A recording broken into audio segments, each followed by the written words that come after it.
Reka nkwifurize umugisha wowe wabashije gufungura uyu muyoboro, reka nkwifurize amahirwe wowe ugiye kumva iki kiganiro. Nyagasani aguhe umugisha kandi aguhore hafi. Uyu munsi nk'uko twabigarutseho mu kiganiro cyashize, uyu munsi turaganira ku isano iri hagati y'amasakaramentu n'ibihe bisanzwe by'ubuzima bwa muntu. Mbahaye ikaze. Nyagasani Yezu yaremye amasakaramentu ahereye ku bihe bisanzwe dusanga mu mibereho y'ubumuntu, mu buzima bwa muntu kuva avutse kugera ashoje urugendo rwe rwa hano ku isi. Bityo rero isakaramentu rya batisimu urihawe avuka bundi bushya mu muryango w'abana b'Imana, bigasa nko kuvuka mu muryango, aho ahabwa izina iry'Ukarisitiya, ifunguro ry'ubugingo bw'iteka risanishwa n'ifunguro rihabwa umaze kuvuka. Ibere ry'umubyeyi we umaze kuba ingimbi cyangwa umwangavu, agahamagarirwa kuba inyangamugayo cyangwa kuzaba umubyeyi unogeye umuryango, igihugu n'Imana. Bikagereranywa n'ubwo abageze muri iki kigero bahabwa na Kiliziya bwo kuba abahamya ba Kristu, bahabwa isakaramentu ryo gukomezwa. Ukoreye icyaha mugenzi we, umuryango n'igihugu, ashyirwa muri gacaca, agahanurwa, agahanwa, agacibwa icyiru, agasubizwa mu muryango. Iyo nzira twayigereranya n'isakaramento ry'imbabazi rihabwa uwaciye ukubiri n'iryo yasezeranye muri batisimu mbere yo kongera kwakirwa ku meza matagatifu. Umurwayi ugeze ahakomeye cyangwa umuntu ugeze mu zabukuru abeshwaho n'abana, abavandimwe cyangwa umuryango, agasindagizwa kugeza aherekejwe mu cyubahiro kimukwiye. Abana ba Kiliziya bamerewe nk'abo tuvuze haruguru. Ntibibagirana, ahubwo baragizwa Nyagasani wababaye kandi wahawe ikuzo kugira ngo abahumurize kandi abakize. Bagashishikazwa kwiyunga nawe no kugaragaza uruhare rwabo mu byagirira akamaro umuryango w'Imana, bahabwa isakaramentu ryo gusigwa kw'abarwayi. Umwana umaze gusoreka, umwari ubereye urwamubyaye, arashaka cyangwa agashakwa, akabyarira umuryango n'igihugu.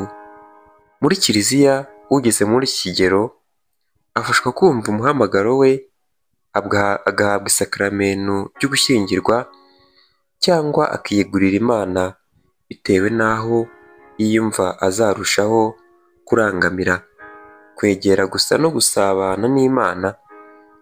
Byose akabikora aharanira kuzuza ubutumwa bwo kugenga isi, ayiganisha ku mugenga wa byose. Inkomoko y'amasakaramentu mu byanditswe bitagatifu. Umurage Imana yahaye abantu wujurijwe muri Yezu Kristu tuwusanga mu byanditswe bitagatifu. Ibindi bijyanye nawo tugenda tubihishurirwa na Roho w'Imana muri Kiliziya. Bityo rero amasakaramentu abereyeho kudufasha kugenda turushaho gusa n'Imana. Yose tuyasanga muri ibyo byanditswe bitagatifu.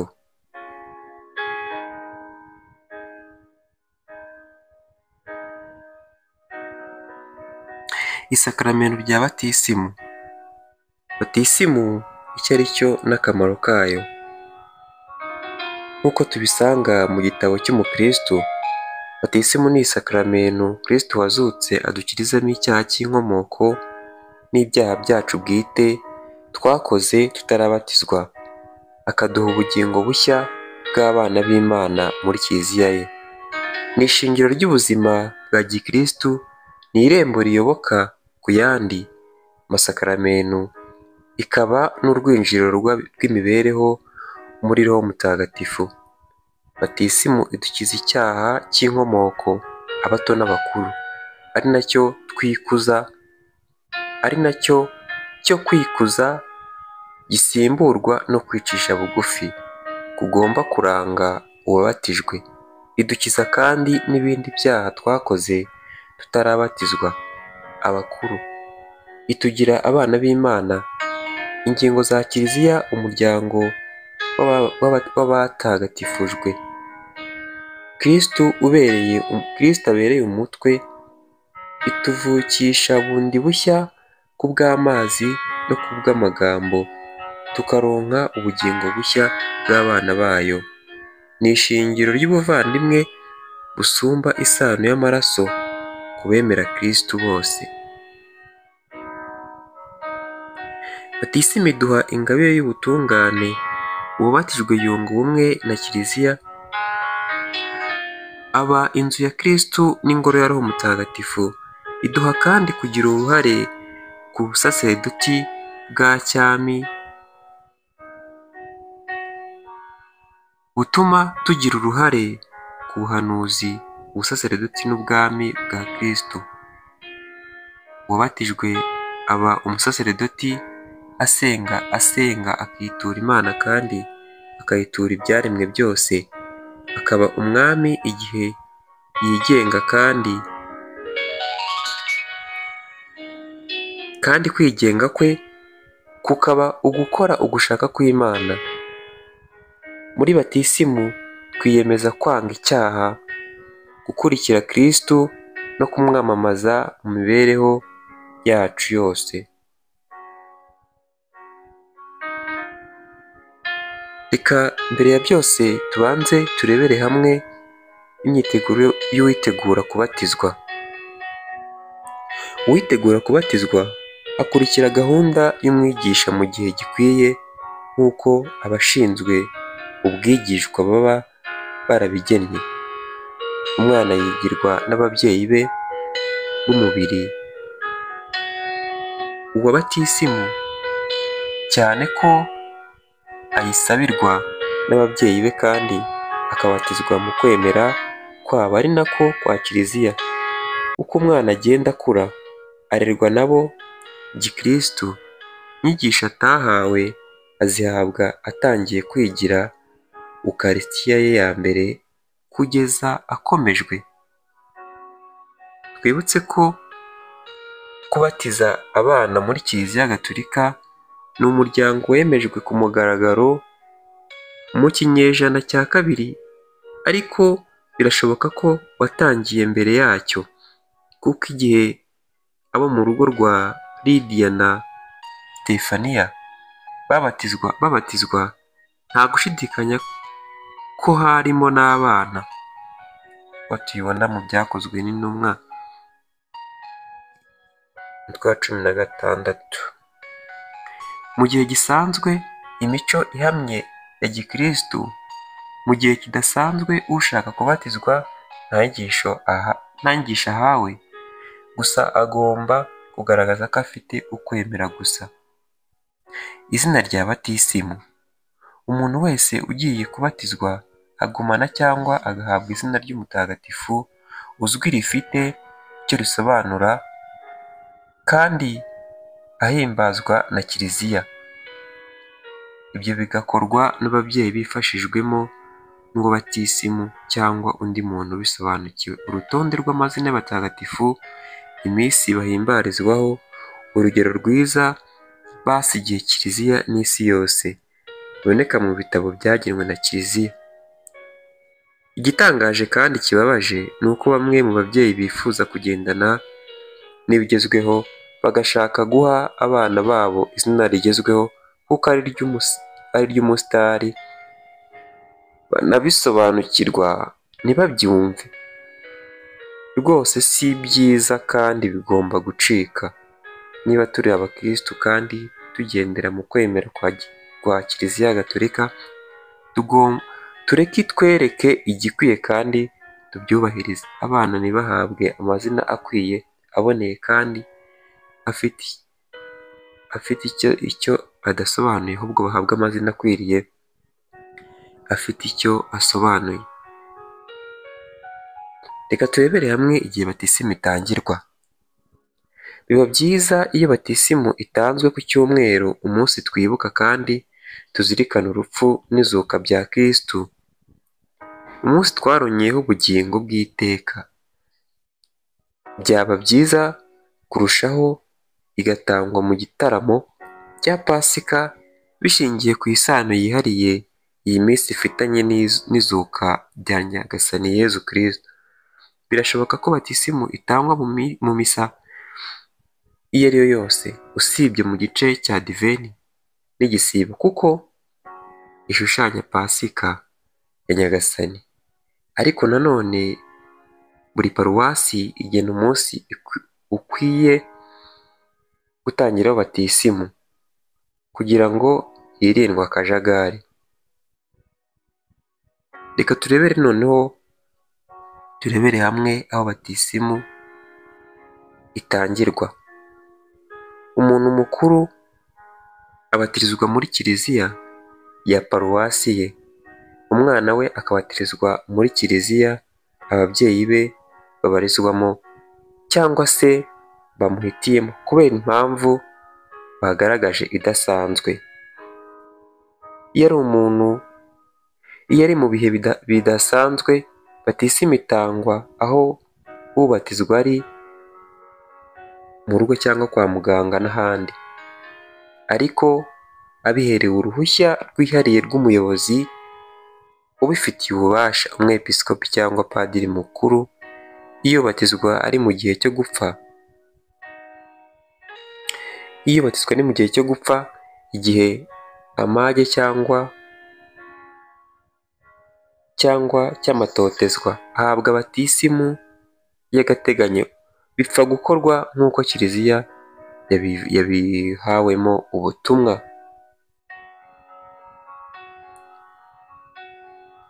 Ku izina ry'Imana Data na Mwana na Roho Mutagatifu, nk'uko tubisanga mu byanditswe bitagatifu. Hanyuma bikamenyeshwa umuyobozi wa paruwasi kugira ngo hakorwe imihango itarakoreweho kandi yandikwe mu gitabo cyabugenewe. Reka turebe utanga batisimu. Batisimu itangwa n'abari mu rwego rwa gisaserdoti nyobozi, umwepiskopi, umupadiri n'umudiyakoni. Igihe nta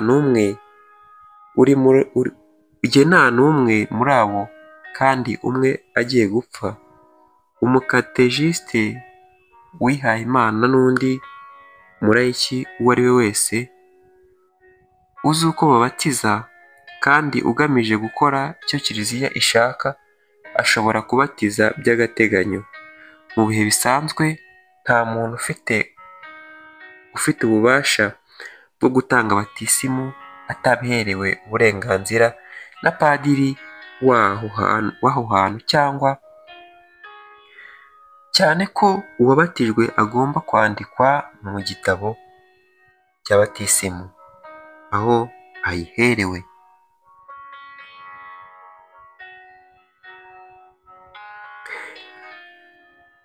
Uhabwa batisimu.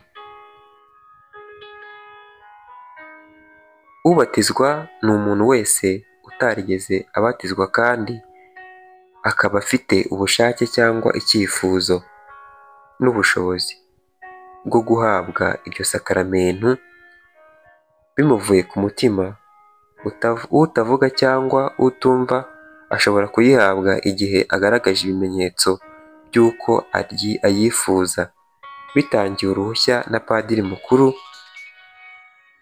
Ategurwa hakoreshejwe uburyo bw'amarenga cyangwa inyandiko.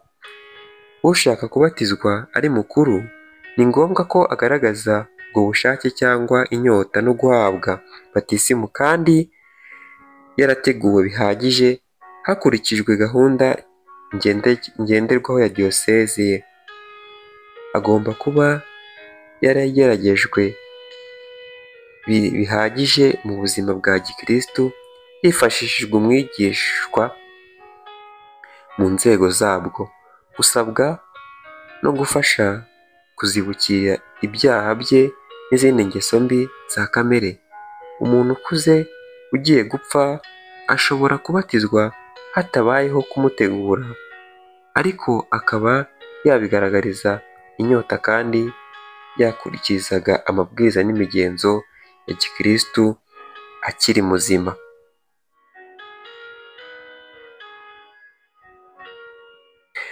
Ubatijwe ari mukuru ahita anakomezwa ndetse agahabwa n'isakaramentu ry'Ukaristiya. Mbere yo kubatizwa abanza guhabwa ukwemera kwa Kiliziya, agasezerana no kuzakurikiza ubudahwema amategeko y'Imana n'amahame Kiliziya Gatolika igenderaho. Iyo adapfuye ashyirwa mu bigishwa, nyuma y'igihe gikwiye agakoreshwa imihango atakoreweho. Iyo habaye gushidikanya kuri batisimu ye, umusaserdoti arongera akamubatiza. Ushaka kubatizwa afite abagore cyangwa abagabo benshi yiyemeza gusa gusigarana n'umwe gusa, bagategurirwa hamwe, bamara kubatizwa bagasezerana gusubirana n'abandi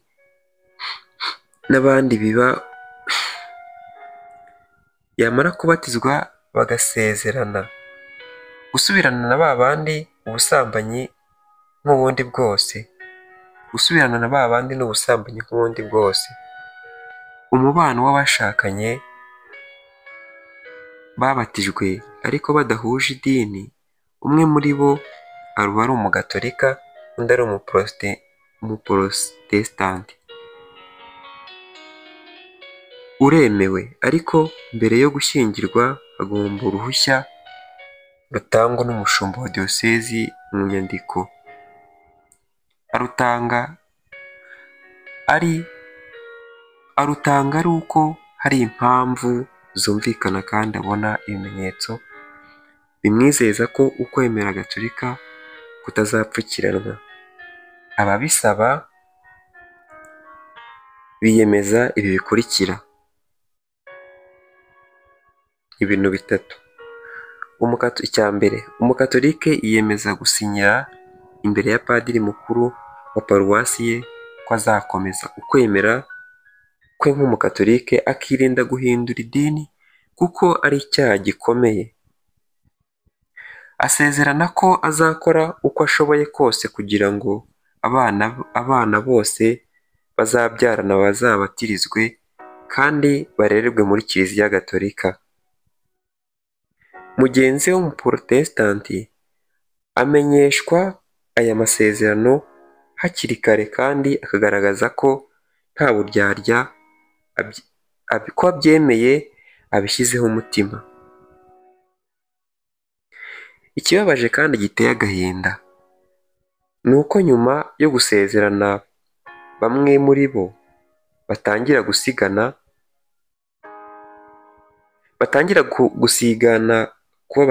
kubatirisha abana babo bakiri bato no kubarera muri Kiliziya Gatolika, bataretse no kubangamirana mu kwemera kwabo. Twibutse ko Kiliziya ishishikariza ababyeyi kubatirisha abana bitarenze amezi 6 bamaze kuvuka. Ababyeyi b'umwana nibo bayimusabira. Padiri mukuru wabo bashaka kubatirisha kandi nabo bagakora urugendo rwo kwitegura kuri roho no ku mubiri kugira ngo urugo rwose rwinjire muri uwo mwiteguro kandi Kristo watashye mu rugo rwabo afashe abarimo bose kwivugurura.